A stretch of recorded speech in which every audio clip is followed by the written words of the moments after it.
আসসালামু আলাইকুম। হ্যালো বন্ধুরা, আজকে চলে আসলাম আমরা একটি বাথরুম এবং রান্নাঘর প্লাস গোসলখানা সহ ওপেন ইউপিভিসি পাইপ দিয়ে পানির লাইনের কাজ করতে। এখানে দেখতে পাচ্ছেন যে ছিদ্রি করা হচ্ছে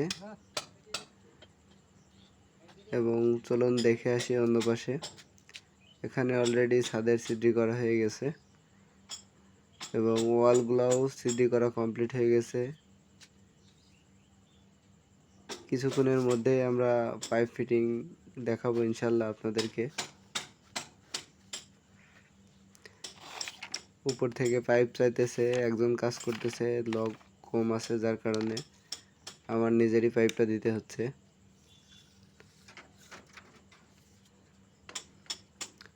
কাজে তো কোনো লজ্জা নাই, আর আমার তো কাজ করেই খেতে হবে। আমরা তো ইলেকট্রিশিয়ান তো কখনো মানুষ হয় না। ইলেকট্রিশিয়ান তো ইলেকট্রিশিয়ানই। যাই হোক বন্ধুরা, চলুন আমরা একটু দেখে আসি পাইপ ফিটিং। এখানে দেখতে পাচ্ছেন যে আমাদের নাইস সাহেব বসে আছে এবং উপরে ট্যাঙ্কির বৃত্তাকার করার জন্য ইট সাজানো হয়েছে এবং মশলা দিয়ে সেটা পূরণ করা হবে এবং সুন্দরভাবে গোল করে দেওয়া হবে। এবং বাইরের দৃশ্যটা একটু দেখাই। বাইরে একটা ব্রিজের দৃশ্য খুব সুন্দর লাগছে, একটু করে দেখানোর চেষ্টা করি। এবং বাড়িটা দেখতে পাচ্ছেন আপনারা। এখানে পাইপ ফিটিং শুরু হয়ে গেছে, ট্যাঙ্কির উপরের পাইপ ফিটিং এর কাজ চলতেছে এবং আপনাদেরকে লাস্টে সব ফিনিশিং কাজ দেখাবো ইনশাল্লাহ। আপনারা আমাদের সাথে থাকুন। এখানে একটি এমটি বুশে ঝামেলা করতেছে, প্যাচটি বাঁকা লাগতেছে, যার কারণে ঝামেলা হচ্ছে। আমিও চেষ্টা করতেছি, চেক করে নিলাম প্যাচটি, তারপরেও অনেক ঝামেলা করতেছে। এখানে আমরা অন্য এমটি বুশ দিয়ে চেক করব। প্যাচটি খুবই ঝামেলা সম্পূর্ণ হচ্ছে। আপনারা দেখতে পাচ্ছেন আমি প্যাচটি ক্লিয়ার করে নেওয়ার চেষ্টা করছি, কিন্তু সম্ভব হচ্ছে না। প্যাচটি নষ্ট হয়ে যাচ্ছে, যার কারণে সেটা চেষ্টা করব না, অন্য জায়গায় ব্যবহার করব। এখানে এমটি বুশটা আর ব্যবহার করব না, এখানে তামার এমটি বুশ ব্যবহার করা হবে।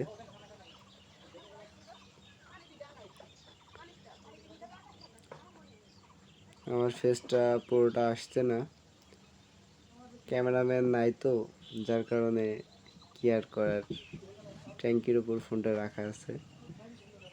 চলুন আমরা দেখে আসি। মোটর ফিটিং কমপ্লিট এবং ফুল সেটিং অল কমপ্লিট। দেখতে পাচ্ছেন আমাদের মোটর ফিটিং করা হচ্ছে। এখানে ইউপিভিসি পাইপ ব্যবহার করা হয়েছে। আমাদের কাজগুলো কেমন লাগছে, কেমন হয়েছে আমাদেরকে কমেন্টে জানাবেন। পাইপ লেভেল করে ক্লাম মারা হয়েছে এবং বাইরে একটি ট্যাপের ব্যবস্থা করা হয়েছে।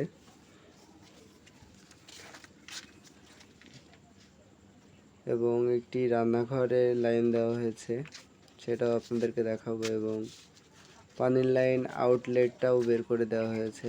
চলুন আমরা দেখে আসি গোসলখানার শাওয়ার এবং বাথরুমের ট্যাপগুলো। খুবই সিম্পল একটি কাজ।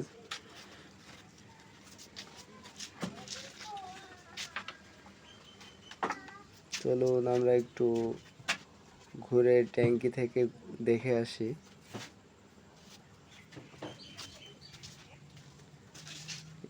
বাথরুমের ভিতরে ট্যাপ লাগানো হয়ে গেছে।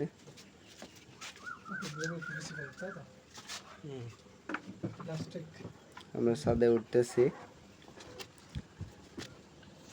সরি আমরা না, আমি ছাদে উঠতেছি। দেখুন আমাদের পাইপ সেটিং। আমাদের এফটি পুশ দোকানদার সাহেব দিতে পারে না, যার কারণে এমটি পুশ দিয়ে সকেট মারা হয়েছে, পিভিসি সকেট।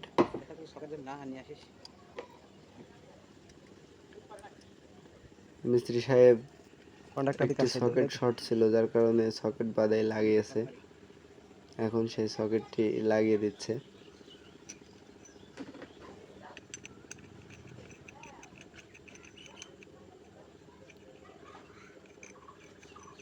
আমরা একটু বাইরের দৃশ্যটা দেখি।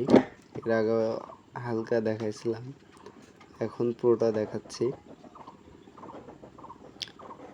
নাইস সাহেব নিচে কাজ করতেছে, উপরে মমিন সাহেব কাজ করতেছে, আমি ক্যামেরাতে আছি এসকে ফয়সাল।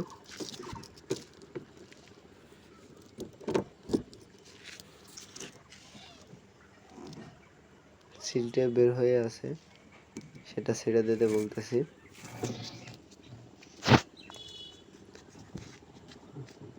চলুন আমরা নিচে নেমে রান্নাঘর দেখে আসি।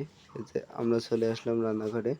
রান্নাঘরে এইটুকু কনসেল করা হয়েছে, যেহেতু রান্নাঘর এখনো প্লাস্টার করা হয় নাই, এই জন্য